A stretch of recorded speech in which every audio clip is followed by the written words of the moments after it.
mundo se encuentra en una evolución tecnológica y la era digital está cada vez más inmersa en nuestro día a día. La conectividad inteligente está jugando un papel clave en la industria de telecomunicaciones. Para contribuir a esta tendencia, en NH Solutions tenemos como misión impulsar la conectividad en todo el país, brindando la infraestructura necesaria para crear ambientes inteligentes dentro de complejos inmobiliarios. Con soluciones integrales de telecomunicaciones, facilitamos la conexión de todos los operadores, brindando orden de infraestructura. A través de nuestro modelo multicarrier, garantizas la satisfacción de tus clientes al darles la libertad de elegir al operador de su preferencia. Nuestro portafolio de productos incluye fibra óptica, cobertura celular de interiores, small cells, telco rooms, edge data centers y Wi-Fi.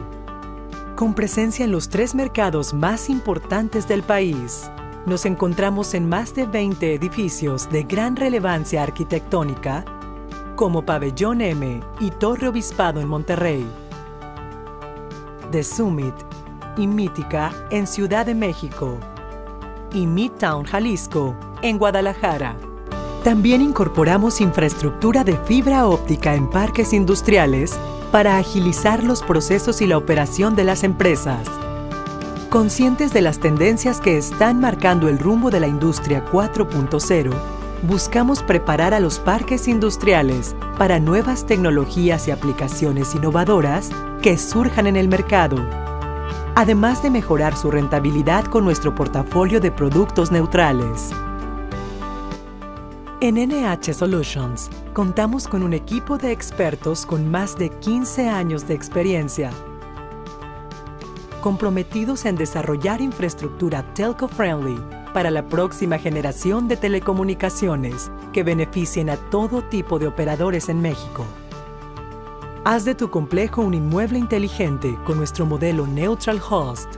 Potencializa tu infraestructura de manera 100% neutral para la incorporación de las nuevas tecnologías. Y prepárate para la nueva era de conectividad. NH Solutions. One way for all. Hablando de conectividad, créanme que la conectividad y estar bien comunicado, el tema de tecnología es lo más importante y NH es una solución muy buena de fibra óptica para que puedan ustedes contactarlos y son los responsables de nuestro cóctel de esta tarde, entonces por favor no vayan a irse porque va a estar bastante divertido. Bueno, agradecer de nuevo a los patrocinadores. Enrique Lamadrid ya viene subiendo, obviamente pues mucha gente lo está saludando y no debe de tardar. Y voy a aprovechar para dar unos avisos. Y realmente hemos tocado muy bien el tema de ESG, creo que ya vimos por sector cuáles son los que más están evolucionando, todas las prácticas financieras y los criterios de regulación que hay para los mismos. Y en la tarde, para que puedan quedarse, vamos a quedarnos con toda la parte de tecnología. Tecnología es algo que la gente quiere escuchar hoy día, la misma pandemia aceleró todos los procesos que hay, hablábamos de e-commerce, hay una creciente demanda ahora en tecnología para facilities management. Vamos a tener una plática increíble del metaverso. Hay un mundo increíble detrás, un mundo virtual que nos está esperando y que ya está comenzando. Justo vimos el anuncio hace alrededor de un mes que Meta ya estaba lanzando los goggles o los visores para poder estar en las juntas. Si todos estamos hartos de estar en los Zooms y demás, pues ahora vamos a estar con nuestros visores puestos y vamos a poder estar en las salas de junta interactuando y conviviendo, ¿no? Vamos a tener también parte de financiamiento. El crowdfunding es un tema importante el día de hoy. Está creciendo tanto el sector que a veces el acceso a muchos bancos es un poco complicado y bueno, el crowdfunding a través de tecnología ha venido a dar este paso adelante y ya lo vamos a ver en el siguiente panel que vamos a tener. Y bueno, agradecerle a nuestros patrocinadores, sobre todo a Campus Industrial, a Skyhouse, que siempre nos han acompañado, a Colliers, a Vitro, a NH Solutions, a JLL, ahí está por ahí Caro echándome ojos, Grupo GEA, Golden Gate Global, eTech, Origin Residence, The Avenue de Coral Gables, Cushman & Wakefield, que cumplió 30 años, Investi con WT, MedLife, Investment Management, Brick, Ray, amigo Raúl Arrullo, Armor Secure, Edificios Modulares de México, Iterativa, Sila, Beck, Pulpo, Hipoteca, Fibra Macquarie, Sark Arquitectos, Gaba Capital, Credit Brokers, Credit Suisse, Nomad Living, Tinsa, Spamex, Spot 2, Finsa, Brick Walling, Tres Vidas, Bobis, Footprint 360 y 4S Real Estate. Hasta me quedé sin aire para que vean todos los patrocinadores, que les pido un aplauso para ellos porque realmente nos han acompañado durante este año y no seríamos nada sin ellos. Bueno, les voy a pedir que pasen otro video en lo que vienen, ya están por subir y bueno, agradecerles solamente que nos estén acompañando aquí. Me retiro, gracias. ¿Sabías que en promedio un 50% de los proyectos de construcción excede el presupuesto autorizado? ¿Te es difícil encontrar contratistas calificados? ¿Te toma semanas en generar y analizar las comparativas de precios unitarios? ¿Tus contratistas interpretan la información a su favor y se hacen cadenas eternas de dudas y preguntas del proyecto? Deja todo eso atrás. Es tiempo de lograr que tus concursos de obra se realicen de manera fácil, inteligente y eficiente. Reinventa la forma de licitar, analizar y generar los mejores costos para tu proyecto. Wise es el primer modelo de servicio especializado en México que integra cotizaciones en línea, retroalimentación directa con contratistas, comparativas automáticas y mucho más. Logra las mejores propuestas económicas. Reduce en un 50% los tiempos de análisis y negociación. Genera ahorros hasta del 30% y obtén comparativas hasta por 7,000 conceptos unitarios y reportes en tiempo real.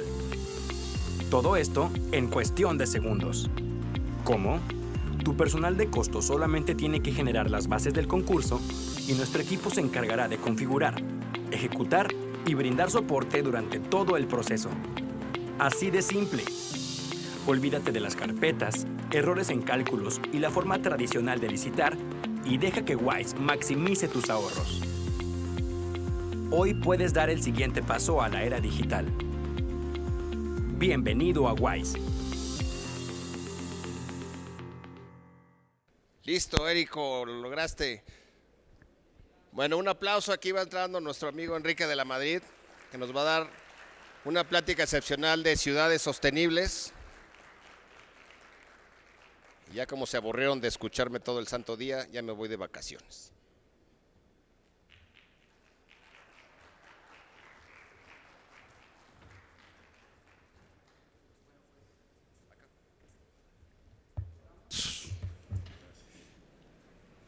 Si quieres aquí.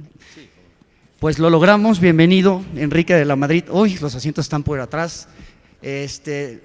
A Enrique lo llevamos tratando de invitar, pero tiene una agenda, como todos lo han visto, mediática muy llena, ¿sí? Está en todos lados, estás empujando por un México mejor y bueno, pues por fin se nos hizo, lo tenemos aquí y va a ser una presentación de ciudades sustentables y te agradezco mucho que hayas aceptado la invitación para Exni, que este es un foro de desarrolladores, inversionistas, corredores inmobiliarios, todo el sector inmobiliario que está empujando una industria muy pujante. Están todos aquí con nosotros en un evento que hacemos anualmente aquí en la Ciudad de México. Entonces, bienvenido Enrique, y si quieres, cuando tú quieras empezar, parado, sentado, como tú gustes. Pues más bien me paro y agradezco la invitación y pido disculpas por la demora, pero bueno, 10 minutos es margen. Estaba además aquí, muchas gracias. A ver, me pongo acá, nomás le agarro la onda a lo de acá y siempre pongo porque la idea que a mí también me gusta en estas reuniones es también tener la oportunidad pues de platicar algo, ¿no? Dejar quizá algún tiempo si se presta para que también tengamos interacción y comentarios. A ver, aquí está. Si alguien me dice, ¿le apunto acá o simplemente digo siguiente? A ver, ya está. A ver. Bueno, primero cosas que son obvias, pero pues todos ustedes las saben, pero vivimos en un mundo cada vez más urbano. Hoy vivimos, y es interesante, no fue hace mucho, creo que fue el año 2008, cuando por primera vez en la historia de la humanidad vivimos más personas en ciudades que en el campo. Y a mi juicio esa tendencia es irreversible, a pesar incluso de lo que pasó en la pandemia, donde algunas personas han tratado de salir al campo y vivir un poco fuera de las ciudades, pero yo creo que vamos a cambiar de una ciudad a otra ciudad. Pero difícilmente vamos a revertir esta tendencia que es pero muy importante. ¿Hacia dónde? Bueno, siguiente, por favor. Ayúdenos con la presentación para pasar eso. A ver, yo llevo prácticamente 4 años en el TEC de Monterrey, en un centro para el futuro de las ciudades, Y lo primero que hicieron, y lo hicieron bien, es que mira, antes de que nos digas qué crees que hay que hacer en las ciudades, pues vete a dar una vueltecita. Y me financiaron afortunadamente ir a lugares como Bogotá, Santiago de Chile, estuve en Washington, estuve en Londres, estuve en Singapur, en Bilbao, y pude ver de alguna manera qué era lo que estaban haciendo en ese entonces en el mundo, qué estaban haciendo centros de estudios similares a lo que queríamos hacer en el TEC, y no cabe la menor duda de que el mensaje en general es que queremos ciudades densas, compactas y de usos mixtos. Y ahora que me ha tocado pues, convivir con la academia estos años, un poco como autocrítica, yo digo, bueno, si algo no hemos hecho caso, es a lo que nos ha dicho la academia, porque no hemos hecho ciudades ni densas, ni compactas, y estamos empezando a hacer lo de los usos mixtos. Y los problemas de no hacerlo así son enormes, son muy graves. Siguiente. Miren, vean, estos son datos viejos, pero la idea es muy clara. Nosotros adoptamos el modelo americano, pues como por qué no, ¿verdad? Somos un país grande, tenemos territorio, ¿por qué tendríamos que crecer hacia arriba? Pues vamos a usar el territorio nuestro, que es muy grande. Pues sí, nomás que nadie se puso a hacer las cuentas de lo que cuesta generar un crecimiento horizontal como el que hemos crecido nosotros. Vean el tamaño de Barcelona con respecto a Atlanta y lo que es la densidad por persona. Y bueno, temas que quizá en su momento no eran relevantes, pero hoy sí lo son. Consumo de barriles de petróleo por habitante por hectárea, nada más, ¿no? Entonces, lo que nosotros tenemos que hacer es verdaderamente comprarnos el argumento de que tenemos que generar esas ciudades densas, compactas y de usos mixtos. Y entonces ya el tema es diferente de qué políticas públicas tenemos que seguir para lograr eso. Pero seguir con unas ciudades como las que tenemos es absolutamente absurdo. Siguiente. Ya no sé si luego esta presentación trae luego esos datos o no. Siguiente. Quien me ayude, por favor. Eso. A ver, datos en general, y si aparece después, aquí ocurre. En México, creo que sí va a ocurrir después, pero me adelanto. Datos, por ejemplo, del crecimiento de la población en la Ciudad de México versus el crecimiento de la expansión de la Ciudad de México. Casos como, por ejemplo, la zona de Toluca, ¿no? Son casos donde hemos crecido mucho más en extensión que en gente. Y eso sí cuesta, porque, por ejemplo, ya sabemos hoy en día que sí, aparentemente encontramos viviendas más baratas, más lejanas, por eso las construimos de manera más lejana, pero luego resultó que la gente gastaba más o menos lo mismo entre vivienda y transporte y pues la acabamos pagando en muchas zonas de viviendas abandonadas. Un estudio que está haciendo un académico en el TEC de Monterrey nos dice que nada más al municipio, algunos de los municipios de ahí, se les llevaría una tercera parte de presupuesto municipal simplemente estar repavimentando las calles. Pues sí, porque son muchos kilómetros de calles. Pero ¿y qué les parece llevar agua más lejos, llevar drenaje más lejos, llevar más policías más lejos? Porque si tú tienes a la población expandida, ¿cuántos policías entonces necesitas por persona? ¿Cuántos policías necesitas por hectárea? Y el tema que aquí pusimos, estas cosas no las pensábamos antes, pero hoy sí vivimos en una crisis de cambio climático. Entonces sí tenemos que reducir el consumo de combustibles por persona. No funciona en ciudades tan extendidas. Entonces, obviamente el reto es cómo hacemos que esto sea asequible. ¿Cómo podemos hacer eso? En la Ciudad de México alguien me decía, en la Ciudad de México tiene más o menos una altura promedio como de 1,5 pisos. 1,5 pisos, vamos a dejarlo en 2. Tú puedes duplicar la población de la Ciudad de México si simplemente duplicaras los pisos. No tienes que crecer en extensión, simplemente liberas los pisos. Y en ese sentido, altura no es densidad, porque en Monterrey empiezan a hacer algunas cosas que creo que no es el camino correcto.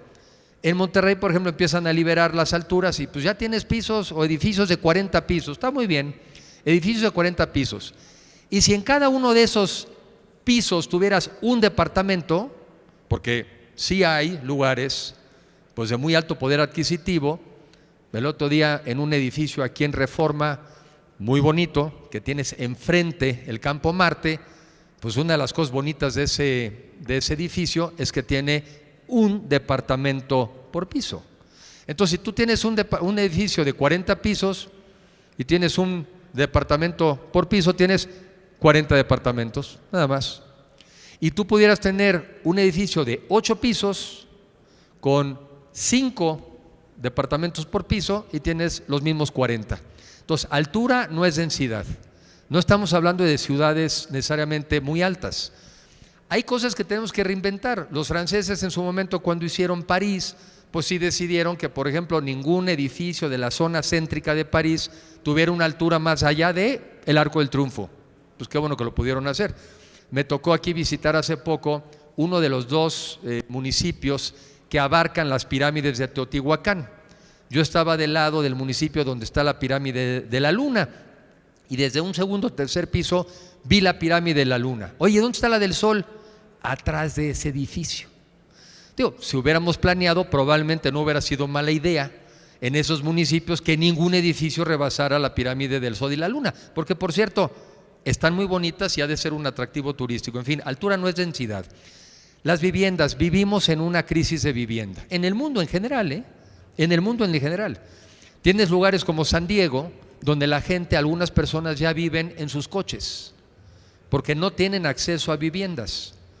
Y entonces, pues realmente uno de los temas que creo que todos tenemos que conversar y pensar y reflexionar es ¿y cómo le vamos a hacer? No es un tema nada más del costo de la vivienda, pero me quedo un segundo en eso. Repito, ¿cómo le vamos a hacer para desarrollar viviendas que sean de menor costo? ¿Con qué materiales? Este es otro tema que también aprendí. El gobierno no tiene por qué definir qué es vivienda. Tatiana Bilbao, arquitecta, que está con nosotros de consejera en el TEC, dice que cuando en la ley defines qué es vivienda, ya tienes un problema. Porque si la ley dice, por ejemplo, que la vivienda tiene que tener un baño o 2 recámaras o una estancia o un estacionamiento, entonces ya tenemos un problema, porque entonces el Infonavit no puede financiar nada diferente de lo que dice la ley que es vivienda. Y yo creo que nosotros tendríamos que ponernos de acuerdo, es una convención al final del día, ¿cuál es la altura? Pero el tamaño de la vivienda te lo determina el mercado. El tamaño de la vivienda lo determine el mercado. Y también en nuestra cabeza estar a reflexionar que nosotros no tenemos por qué comprar en una primera instancia la casa donde vamos a vivir el resto de nuestros días. Cuando tuve la oportunidad de ir a Singapur, en Singapur una de las cosas inteligentes que hicieron allá es que dijeron, todos los de Singapur tienen que tener una vivienda. ¿Por qué? Porque como venían de otro país, venían de haber sido parte de Malasia, pero está lleno de indios, chinos, malayos. En ese entonces Lee Kuan Yew lo que dijo es, ¿qué voy a hacer para generar un sentido de pertenencia en este país? Que todo el mundo tenga una vivienda. Porque entonces todo el mundo tiene algo por lo cual luchar o todo el mundo tiene algo que perder. Pero de las cosas que hacen ahí inteligentes es que, bueno, primero te compras una vivienda, pues si quieres vas a vivir solo, pues necesitas una vivienda chiquita. Oye, te casaste, pues una poquito mayor y te cambias otra vivienda. Oye, ¿tienes hijos? Pues te cambias una un poco mayor. Oye, se me empiezan a ir los hijos, pues entonces ya me empiezo a pasar a una menor. O sea, tiene que haber movilidad en nuestra cabeza en términos de la vivienda. Y no vamos a comprar hoy en día la vivienda para los próximos 20 años, pues porque entre otras cosas, por eso no nos alcanza. El segundo tema que no tiene que ver con ustedes, o sí, es que, como decía un ex colega mío cuando trabajaba yo en Bancomex, me decía, mire jefe, el problema no es que estén caros los vuelos de avión, lo que están bajos son nuestros salarios. Entonces lo mismo me dijo un desarrollador hace algunos meses en Chihuahua, me dijo, Enrique, el problema de la vivienda es un problema de ingreso. Y tiene razón. No podemos nada más bajar y bajar y bajar o buscar bajar el costo de la vivienda. Lo que tenemos que hacer en nuestro país es subir los ingresos. O sea, no hay costo que sea suficientemente asequible con ingresos tan bajos como los que tenemos los mexicanos. 7,500 pesos mensuales promedio ingreso por mexicano. Pues ¿qué crédito puede darte acceso a una vivienda? ¿De qué tamaño? Entonces, por eso una reflexión que yo pongo sobre la mesa es cómo subimos los ingresos de los mexicanos. Si no, no vamos a empatar este tema de vivienda. Bueno, ya me quedé mucho tiempo en este. De los temas que tiene que ver con… Ay, nunca aprendí el reloj, con razón me extiendo siempre.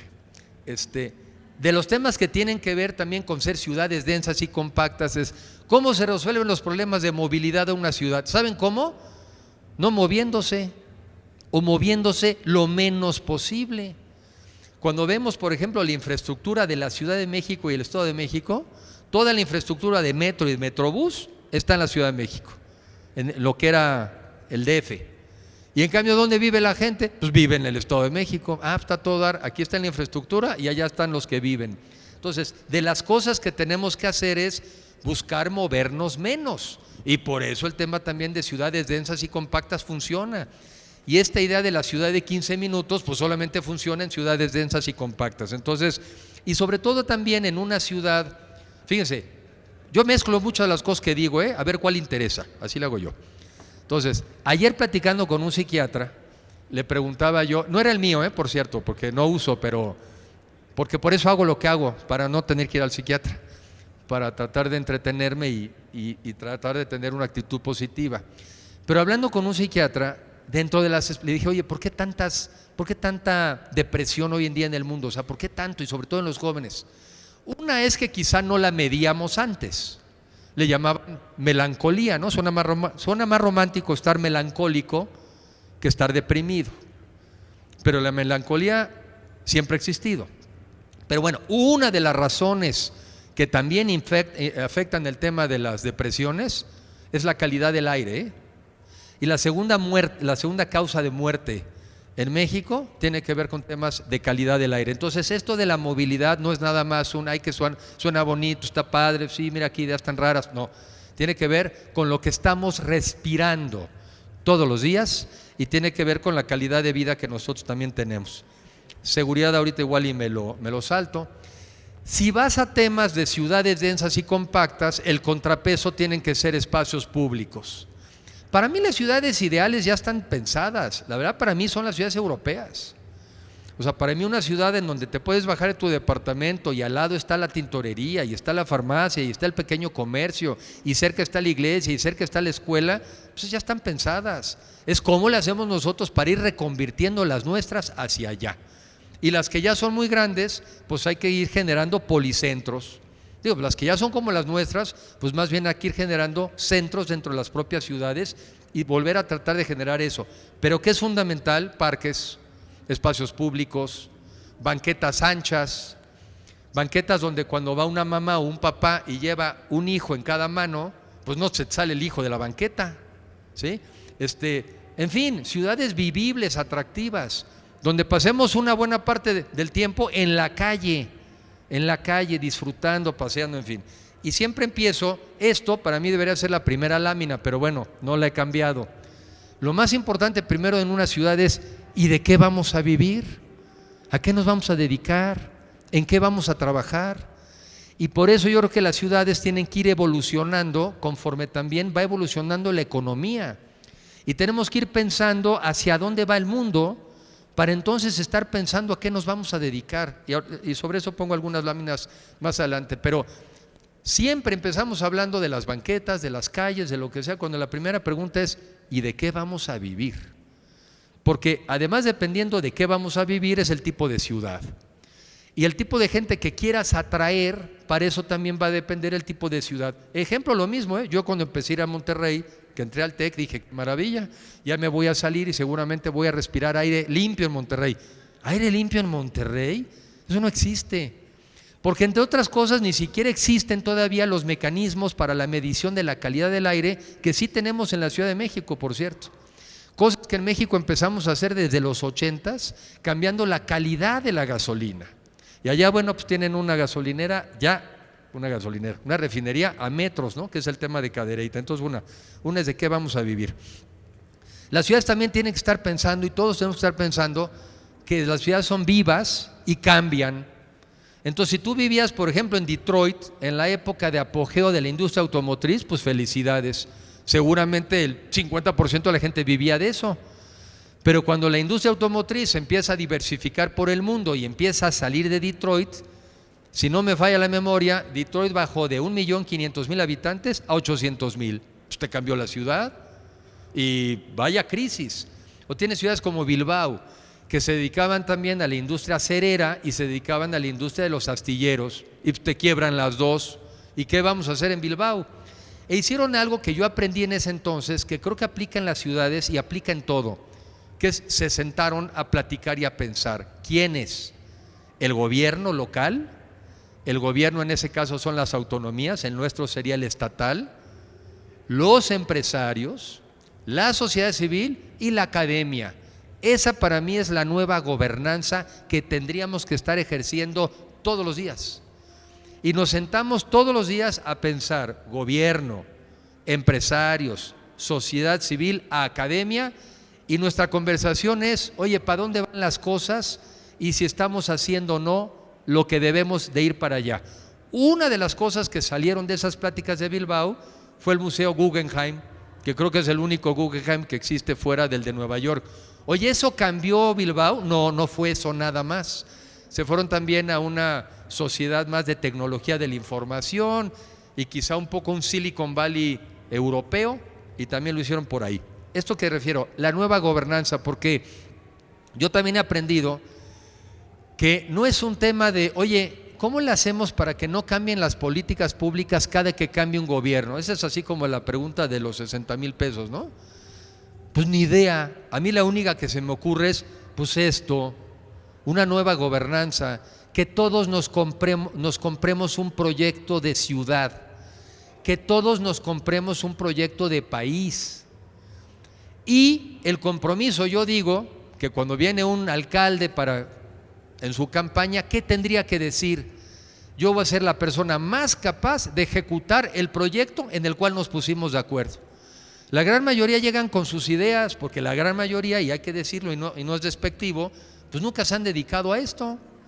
Entonces de repente, pues yo traigo una idea genial para un tema de ciudad. Está bien, de las 10 cosas que hacer tú puedes incorporar 2, pero las otras 8 es seguir el plan, porque ya tenemos un plan, porque ya decidimos a dónde vamos, porque ya sabemos qué queremos hacer. Así tiene que ser. Y lo que aplica para una ciudad, pues aplica para un país. Ya nos pusimos de acuerdo a dónde vamos. Entonces la oferta es, voy a ser el más capaz para llegar a ese lugar de que decidimos a dónde vamos. No que cada vez que llega alguien, pues lo hace como guía de turistas, te inventan además hasta la historia, ¿no? Todo esto en un contexto además nuevo. Vivimos hoy además en una economía diferente, en un mundo diferente. Vivimos en esta economía del conocimiento, ¿no? El Facebook, el Uber, el Airbnb y lo que se acumula esta semana. Y es una economía cuya regla del juego es el cambio.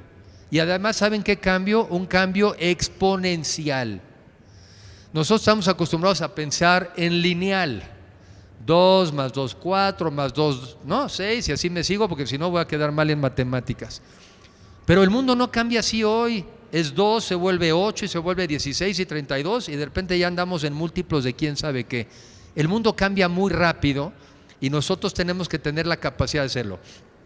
Aquí me actualizan los que me ayudan en esta lámina que habla de eso. La que está arriba es el valor de mercado de Microsoft y la que está abajo es el valor de mercado de Shell.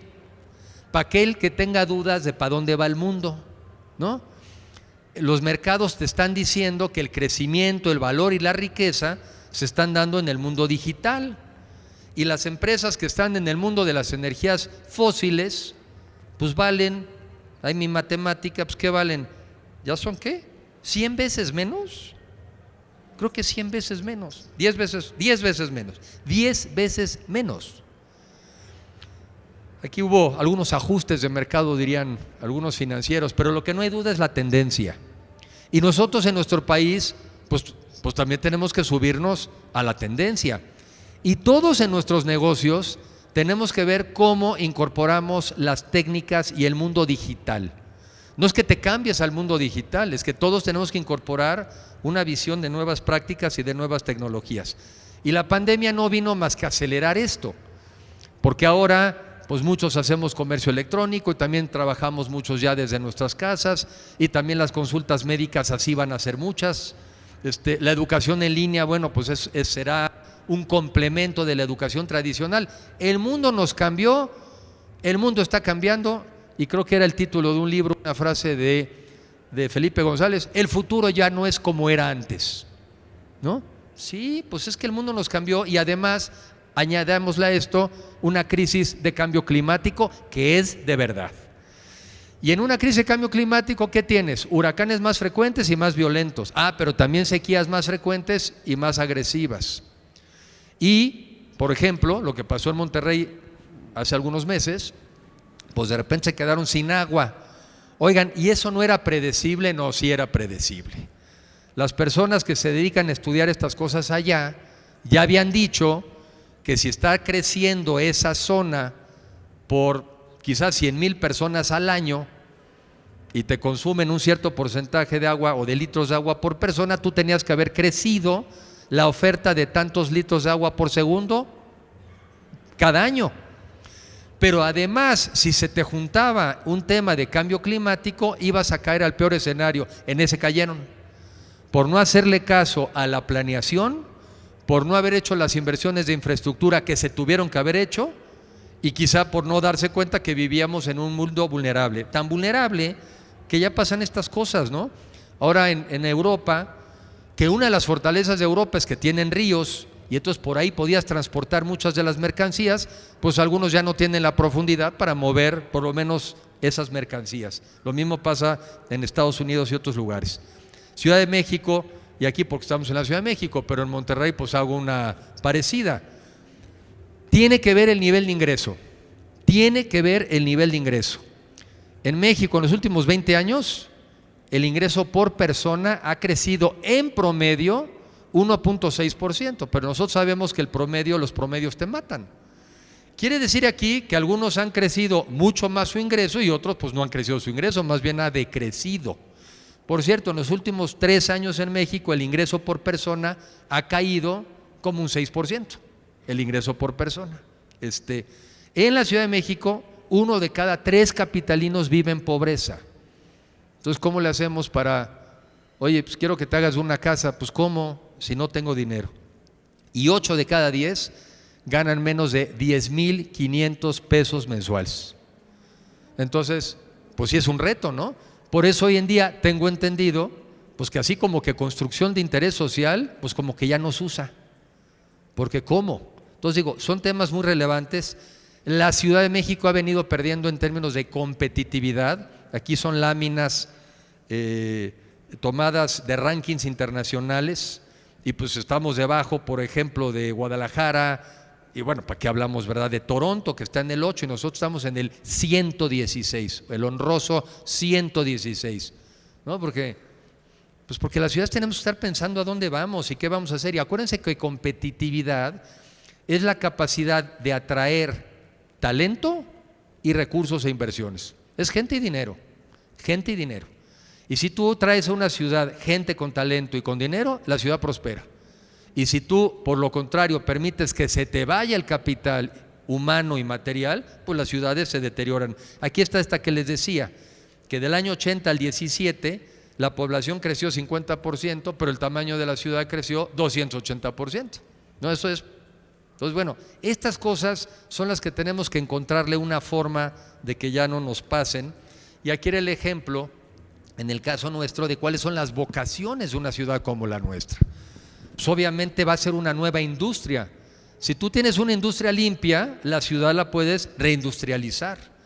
Cuando las industrias han sido industrias más sucias, pues se salen de las ciudades, pero la nueva revolución industrial o 4.0, donde pueden haber estas nuevas fábricas, ¿no? Donde construyamos un coche, por ejemplo, con copiadoras digitales, pues puedes tener una al lado de tu casa. Seguramente hace menos ruido que un bar, ¿no? Y va a contaminar también mucho menos. El turismo es una vocación. El turismo en México sigue creciendo afortunadamente y se está recuperando y está alcanzando niveles que ya traíamos. Esta ciudad tiene una vocación financiera. Las industrias creativas en ciudades como Guadalajara, están atrayendo a mucha gente que se está saliendo de Estados Unidos, de California, porque está siendo muy caro, y la verdad está mucho más padre vivir en Guadalajara, ¿no? Tequila además, mariachis, un lugar además muy agradable, y bueno, y además vives por mucho menos dinero que lo que te cuesta vivir hoy en día, por ejemplo, en California. Nuestras ciudades tienen también una vocación médica. Esta ciudad atrae gente, por ejemplo, de muchas partes del país, pero México debería de ser una especie como de lugar de turismo médico, porque tenemos grandes médicos y obviamente a precios más competitivos que en Estados Unidos. En fin, es una manera de poner ejemplos. Y evidentemente el sector desarrollador pues juega un papel fundamental. Y así como yo creo que no se les debe de dejar el desarrollo de las ciudades nada más a los desarrolladores, pues no se pueden desarrollar las ciudades sin los desarrolladores. Entonces este es un diálogo reiterativo y de escucharlos y de oírlos y a ver, ¿qué es lo que ustedes quisieran que pasara? Y luego de este lado, pues, oye, ¿qué es lo que creemos que debiera de pasar? Y pues ponernos de acuerdo. O sea, yo sí creo en ese diálogo, en esa conversación. Ustedes son los que conocen los costos, son los que conocen los retos, son los que conocen los problemas, pero también hay que estar pensando de a dónde quisiéramos ir. ¿Cuál sería ese mundo ideal? Y aunque no le pega a uno el ideal, pues por lo menos nos acercamos. Creo que ya hice comentarios de vivienda, tema de transporte, de calidad, en fin, pero un poco lo que les quería. Agua, les hablé, el agua es un problemón. Aquí hay zonas de la Ciudad de México, incluso por donde entra el Cutzamala, luego son las áreas donde justamente no hay agua. Y hay varios lugares en la Ciudad de México donde saben que aquí tienen 4 días a la semana no tienen agua. En la Ciudad de México, en la capital del país. Son temas que son básicos, que tenemos que lograr resolver, que tenemos que lograr enfrentar. Yo soy un creyente en el tema de las energías renovables. Y les pongo un ejemplo, otra vez, tiene que ver con la contaminación, pero tiene que ver también con el costo. Yo creo que nosotros tenemos que obsesionarnos, fíjense, ahora ya voy a meter 2 ingredientes, en disminuir el costo de producción de muchas de las cosas que hacemos, para a partir de eso hacer 2 cosas mejor: pagar más impuestos y pagar mejores salarios. Pero no le va a pegar al margen de las empresas si lo hacemos a partir de que disminuimos costos. Y les pongo uno de los costos: energía. Energía.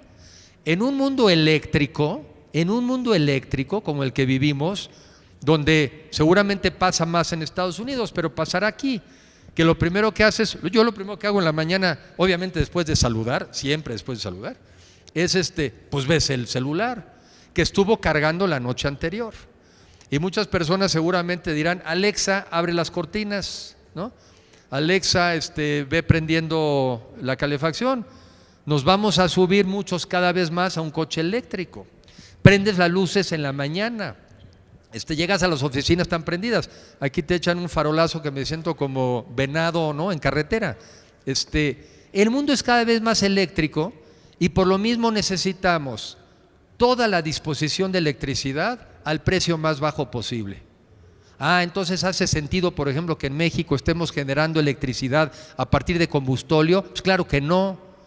Es cuando menos 10 veces más cara que estarla produciendo a partir del sol. Entonces yo digo, si bajáramos el costo de producción de electricidad y eso mejora el margen de las empresas, no es para que se lo queden todo, es para contribuir más al fisco, porque si queremos educación de calidad, cuesta. Si queremos un sistema de salud universal, cuesta. Si queremos un Estado de Derecho, cuesta. Entonces, pues lo tenemos que financiar. Y además necesitamos mexicanos con poder adquisitivo para poder comprar lo que producimos. No es para que a las empresas les cueste más. Es que si bajamos los costos de producción de muchas cosas, vamos a poder contribuir al gasto público y a tener mexicanos mejor pagados. Termino diciendo que yo creo que el mundo es cada vez más urbano. Y en las ciudades tenemos que ser capaces de hacer 2 cosas: satisfacer nuestras necesidades elementales de empleo, de educación, de salud, de vivienda, de seguridad y de esparcimiento, pero sobre todo también que existan las condiciones para que cada uno de nosotros sea quien quiere ser. Y por eso termino con anuncio: defendamos la democracia y defendamos las libertades. Y es el momento hoy en México donde se está jugando eso. Todo esto que estamos hablando es bien interesante, pero sin democracia y sin libertades, todo esto está en riesgo. Y hay momentos en donde las cosas tienen prioridades. Y ahorita la prioridad es defender la democracia.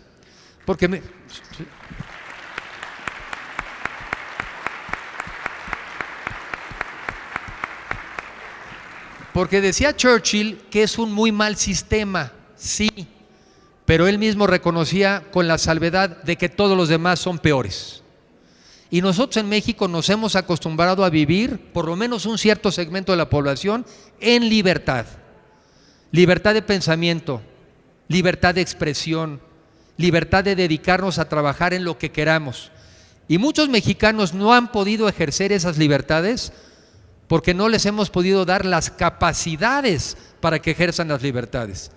Pero no por eso podemos renunciar a la libertad. Y la democracia no es nada más ir a votar por un gobernante, pero que es mucho, es también votar por otro para castigar al que no te gustó. Y si el que vino tampoco te gustó, lo volvemos a cambiar. Pero la democracia es más que eso, tiene valores.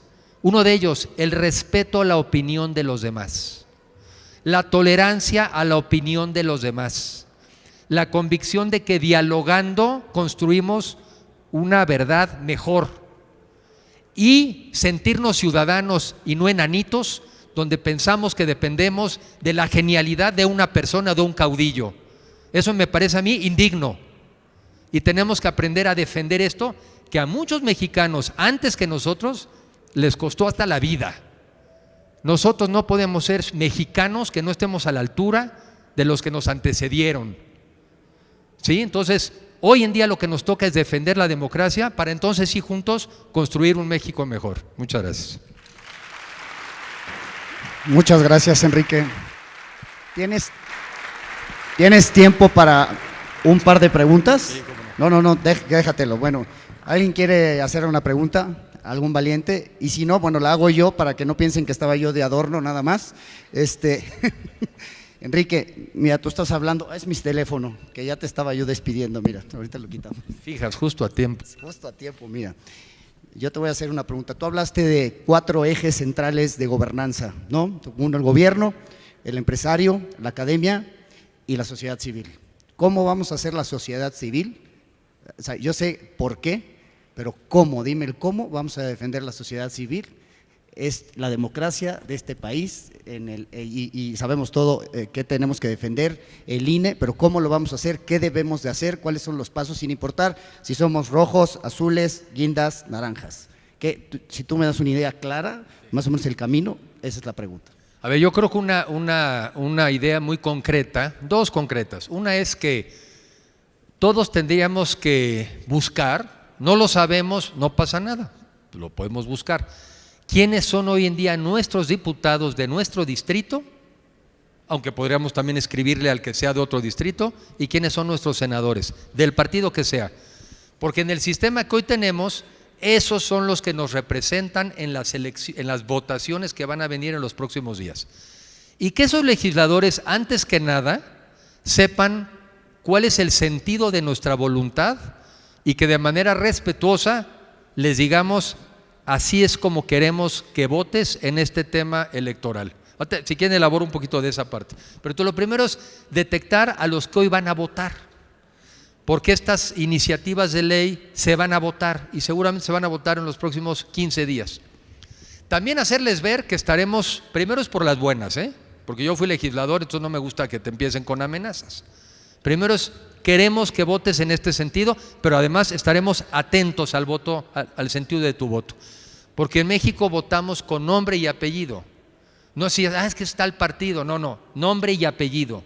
Cada uno tiene una decisión. Entonces, primero que se sientan apoyados, que sientan que estamos atentos y que les digamos en qué sentido. Lo otro, en este caso de este domingo, salir a marchar, salir a expresar solidaridad con el que hoy representa la defensa de la democracia. Oye, ¿la democracia es más que el INE? Claro que es más que el INE, claro que es más que el INE. No más que sin INE no hay democracia. Así es sencillo.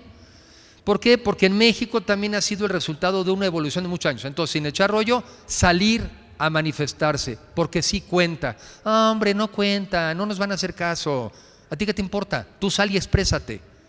Jóvenes el otro día en una reunión, es que fíjense que salimos y nos dicen que no. Y yo ya me imagino un joven, cuando pienso en mis hijos, yo quisiera ver que uno de mis hijos se queda en mi primer no. Pues por ahí del 100, el que vencen es a mí. Entonces resulta que un joven se inconforma porque es que no nos hacen caso los partidos. Híjole, pues tú en mi casa vaya que me hiciste hasta que me convences. Entonces no es que nos hagan o no caso, es que nos expresemos. Y la otra, ya una reflexión adicional, es que es de aquí para adelante, ¿eh? O sea, tenemos que ser más ciudadanos, y ser más ciudadano es estar más atentos a los temas también de la comunidad y al bienestar de los con los que convivimos, y en especial de los que se nos han ido quedando atrás. Porque en este mundo de tanta desigualdad, los que se nos han ido quedando atrás, pues claro que son muy susceptibles a ser manipulados, entre otras cosas, pues con dinero. Entonces, ¿quién es tu diputado? Salir a marchar y convertirnos en ciudadanos de tiempo completo y sobre todo más enfocados en los que se nos han quedado atrás. Yo creo que ya con esas tres, si hiciéramos esas tres, estamos seguramente haciendo más que lo que hemos hecho, cuando menos recientemente. Muchísimas gracias, Enrique. Yo creo que ya te vamos a dejar en paz. Yo sé que te tienes que ir a la 1:45. ¿No? ¿Alguien una pregunta de alguien? ¿Algún valiente? Pues yo creo que muchísimas gracias, Enrique. Te agradezco mucho que estés aquí. Nosotros queremos apoyarte a todo lo que haces, lo que dices, y pues por fin lo logramos. Muchas felicidades. Gracias por la invitación. Muchas gracias. De nada, muchas Buenas gracias. tardes.